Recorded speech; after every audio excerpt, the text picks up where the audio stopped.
तो ये हमारा पहला क्लास है। तो आइए चैप्टर नंबर 1 की तरफ बढ़ते हैं, है ना। बुक पे देखो। बच्चों, हमारा पहला पाठ है मन के भोले भाले बादल। ये एक कविता है, ठीक है। और कवि, कवि मतलब जिसने इस कविता को लिखा है, लिखने वाले को कहेंगे कवि। तो कवि ने बादल को कहा है कि बादल जो होते हैं ना, ये मन के बहुत भोले भाले होते हैं। आपने बादल देखा है आसमान में? तो उसी बादल के बारे में यहाँ पे कहा जा रहा है। तो हम क्या करेंगे कि रीडिंग का भी प्रैक्टिस करेंगे, इसका मीनिंग भी हम बताते चलेंगे आपको, ठीक है। तो आइए सबसे पहले यहाँ से शुरू करेंगे हम। मेरे साथ साथ पढ़िए।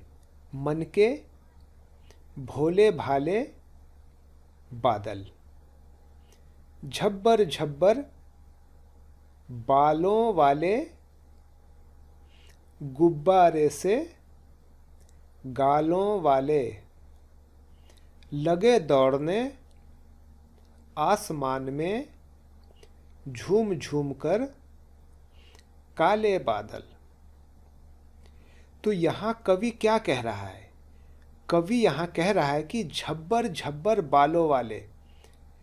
बच्चों, यहाँ झब्बर झब्बर शब्द के बारे में मैं ये कहना चाहूँगा, घुंघराले, ठीक है। आपने बहुत सारे बच्चों को देखा होगा, छोटे बच्चे होते हैं, उनके बाल बहुत घुंघराले होते हैं, ठीक है। तो यहाँ पे झब्बर झब्बर बालों मतलब घुंघराले बालों वाले, ठीक है, ये है अर्थ।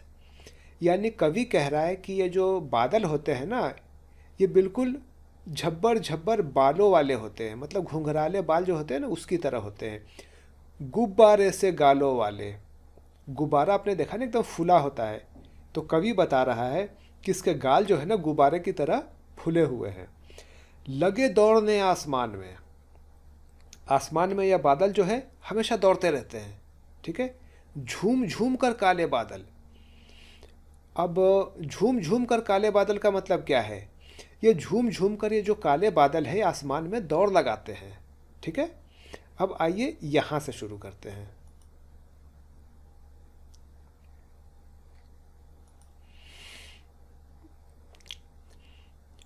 कुछ जोकर से, मेरे साथ साथ रीडिंग कीजिए। कुछ जोकर से तोंद फुलाए, कुछ हाथी से सूंड उठाए, कुछ ऊंटों से कूबड़ वाले, कुछ परियों से पंख लगाए। तो यहाँ क्या कहना चाह रहा है कवि? कवि कह रहा है कि कुछ बादल जो है ना, वो जोकर की तरह उनके तोंद निकले हुए हैं। जोकर आपने देखा होगा, जब आप सर्कस में जाते हैं तो जोकर जो होते हैं वो हमें हंसाने के लिए अपने पेट के अंदर जो कपड़े, पेट जो होता है, पेट को फुला लेते हैं नीचे कपड़ा रख के, ताकि हमें उनको देख के हंसी आए। तो यहाँ कवि कह रहा है कि ये जो बादल हैं ये जोकरों की तरह, इनके पेट बड़े बड़े हैं, ठीक है। कुछ हाथी से सूंड उठाए। अब यहाँ क्या कह रहा है? यहाँ कवि ये कह रहा है कि कई बार आपने देखा होगा कि आसमान में जो बादल होते हैं वो अलग अलग शेप में दिखाई देते हैं, अलग अलग आकार के दिखाई देते हैं। कभी लगता है कि ये हाथी की तरह सूंड उठाए हैं, कभी लगता है कि ऊँट की तरह लग रहे हैं, कभी लगता है कि कोई परी ऊपर में खड़ी है। तो बादल जो है ना, अलग अलग तरह के आकार बना लेते हैं। तो उसी के आधार पे यहाँ कवि ने कहा है, ठीक है। कुछ हाथी से सूंड उठाए, मतलब कुछ लग रहे हैं कि हाथी की तरह सूंड उठा के रखे हुए हैं, ठीक है। कुछ ऊँटों से कूबड़ वाले, कुछ लग रहे हैं कि ऊँट है। ऊँट आपने देखा होगा कूबड़ वाले, कूबड़ का मतलब होता है कि ऊँट के जो पीठ आपने देखा होगा, पीठ के ऊपर का हिस्सा थोड़ा उभरा होता है, निकला होता है, उसको कूबड़ कहते हैं। तो कवि कह रहा है कुछ बादलों को देख के कि कुछ बादल जो है वो तो हाथी की तरह सूंड उठाए लग रहे हैं, और कुछ जो है वो ऊँटों, मतलब कूबड़ वाले ऊँट की तरह लग रहे हैं, ठीक है। कुछ परियों से पंख लगाए, मतलब कुछ जो बादल हैं वो लग रहे हैं कि कोई परी खड़ी है जिसने पंख लगाए हुए हैं, ठीक है। अब आइए आगे देखते हैं। मेरे साथ साथ पहले रीडिंग करते जाइए। आपस में टकराते रह रहे, शेरों से मतवाले बादल। इसमें क्या कहना चाह रहा है कवि? कवि ये कहना चाह रहा है कि ये आपस में जो बादल है रह रह के कभी कभी टकरा भी जाते हैं। जिस तरीके से शेर, मतवाले शेर आपने देखा है, अब अक्सर आपने टीवी पे देखा होगा, या फिर उसमें कई चैनल्स हैं जिसमें कि दिखाते हैं शेरों को लड़ते हुए। तो वो सब मतवाले शेर होते हैं, आपस में लड़ते हैं अपने क्षेत्र की रक्षा के लिए, उस पर अधिकार जमाने के लिए। तो यहाँ पे मतवाले बादल, मतवाले का अर्थ है नशे में जो मस्त हो, उसे मतवाला कहेंगे। तो कवि कह रहा है कि आपस में ये शेर की तरह लड़ भी जाते हैं।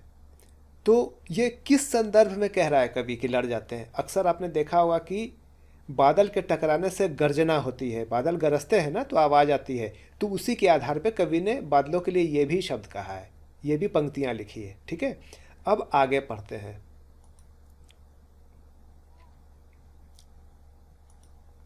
मेरे साथ साथ पहले रीडिंग कीजिए। कुछ तो लगते हैं तूफानी, कुछ रह रह करते शैतानी, कुछ अपने थैलों से चुपके झर झर झर बरसाते पानी। तो अब यहाँ पे कवि क्या कह रहा है? कवि कह रहा है कि कुछ तो लगते हैं तूफानी, कुछ रह रह करते शैतानी, कुछ अपने थैलों से चुपके झरझर बरसाते पानी। मतलब कवि यहाँ ये कह रहा है कि कुछ बादल जो होते हैं वो देखने से ही तूफ़ानी लगते हैं, मतलब उनके आते ही तूफ़ान आ जाता है।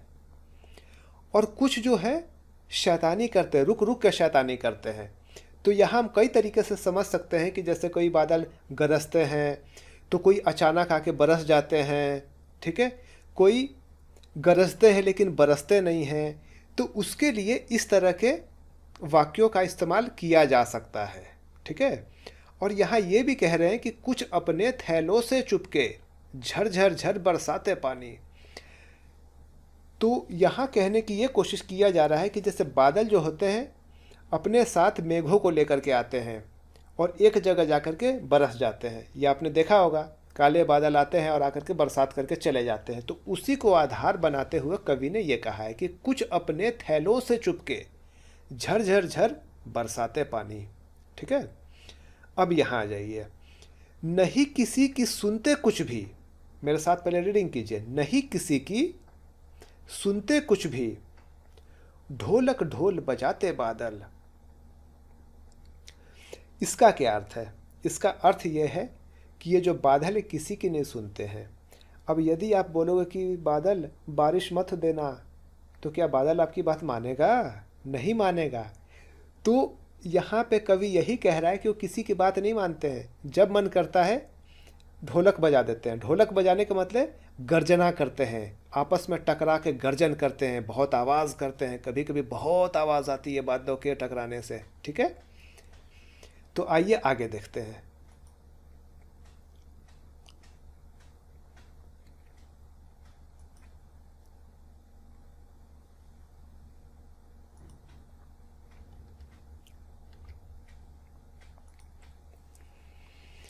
रह रह कर छत पर आ जाते, मेरे साथ साथ रीडिंग कीजिए। रह रह कर छत पर आ जाते, फिर चुपके ऊपर उड़ जाते। कभी कभी जिद्दी बन करके बाढ़ नदी नालों में लाते। यहाँ क्या कहने की कोशिश कर रहा है कवि?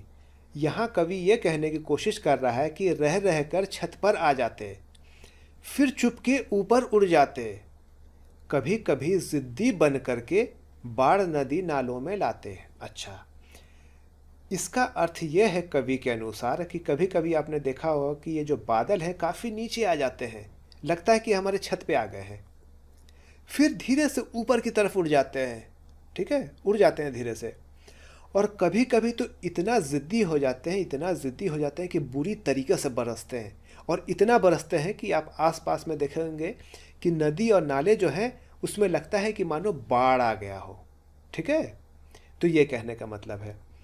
आइए आगे बढ़ते हैं, मेरे साथ साथ पहले रीडिंग कीजिए। फिर भी लगते बहुत भले हैं मन के भोले भाले बादल। मतलब कवि कह रहा है अंत में कि इतना कुछ होते हुए भी देखने में बिल्कुल भले लगते हैं, और इसीलिए इनको कहा गया है कि ये मन के भोले भाले बादल हैं। ठीक है, मतलब इतना कुछ होने के बाद भी ये मन के भोले भाले बादल हैं। ठीक है, और कवि कौन थे जिन्होंने इसको लिखा है? इस कविता को लिखने वाले, इस कविता के रचयिता जो हैं वो हैं कल्पनाथ सिंह। ठीक है, इसका रचयिता है कल्पनाथ सिंह। तो इस तरह से ये पाठ हमारा समाप्त हुआ।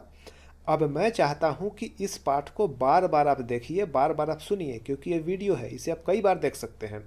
और चाहे तो इसको डाउनलोड करके आप टीवी पे भी देख सकते हैं। यदि टीवी पे आपके पेन ड्राइव की सुविधा है तो टीवी पे भी आपको अच्छी क्वालिटी मिलेगी। ठीक है, इसको देख सकते हैं।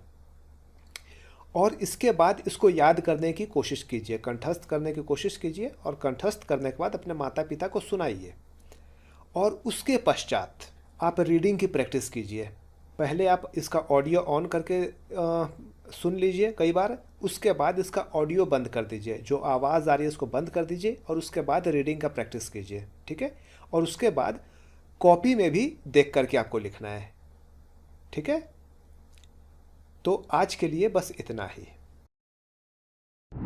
तो आज के लिए बस इतना ही, और मुझे इस तरीके से बहुत ही धैर्यपूर्वक सुनने के लिए बहुत बहुत धन्यवाद। कल फिर अगले क्लास में। धन्यवाद।